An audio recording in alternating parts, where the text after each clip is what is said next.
فروید میگه همه چیز ریشه در غرایز جنسی داره، اما یونگ معتقده رویاهای ما به ناخودآگاه جمعی وصل میشن. خب کدومشون درست میگه؟ سلام. امروز میخوام درباره دو تا از بزرگترین روانشناسان قرن 20 صحبت کنم. زیگموند فروید و کارل گوستاو یونگ. این دو نفر نه فقط روانشناسی بلکه نگاه ما به ذهن انسان رو برای همیشه تغییر دادن. فروید پدر روانکاوی شناخته میشه. او باور داشت که بسیاری از مشکلات و رفتارهای ما ریشه در ناخودآگاه دارند، جایی پر از آرزوها، ترس‌ها و خاطرات سرکوب شده. از نگاه فروید خیلی از این مسائل به دوران کودکی و مخصوصا موضوعات جنسی و غرایز حیاتی برمیگشت. فروید برای توضیح ساختار ذهن 3 بخش رو معرفی کرد.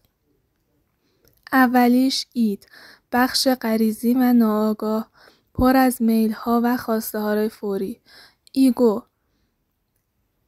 و اید بخش آگاه و منطقی که بین خواسته-های واقعیت بیرونی تعادل برقرار میکنه.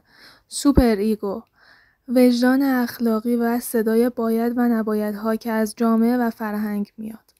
این 3 بخش مدام در کشمکش هستن و همین کشمکش شخصیت و رفتار ما رو شکل میده. حالا بیایم سراغ یونگ. یونگ اول شاگرد و دوست نزدیک فروید بود. فروید به یونگ به چشم جانشین خودش نگاه میکرد، اما یونگ کم کم دیدگاه‌های متفاوتی پیدا کرد. او باور داشت که ناخودآگاه فقط پر از خاطرات سرکوب شده نیست، بلکه در اعماق ذهن همه ما یک ناخودآگاه جمعی وجود داره. در این ناخودآگاه جمعی الگوهای جهانی و تکرار شونده وجود دارند که یونگ اونها رو آرکیتایپس یا کهن الگوها نامید. این کهن الگوها در اسطوره‌ها، رویاها و حتی زندگی روزمره ما ظاهر میشن. بعضی از مهمترینشون اینا هستند. هیرو یا قهرمان که نماینده میل انسان به مبارزه و رشد شخصیتیه. شادو یا سایه، بخش تاریک و سرکوب شده روان ما هست. آنیما و آنیموس که بخش زنانه و مردانه روان هر انسان هستند و تعادل درونی ما رو شکل میدن. اینجا بود که راه یونگ و فروید از هم جدا شد.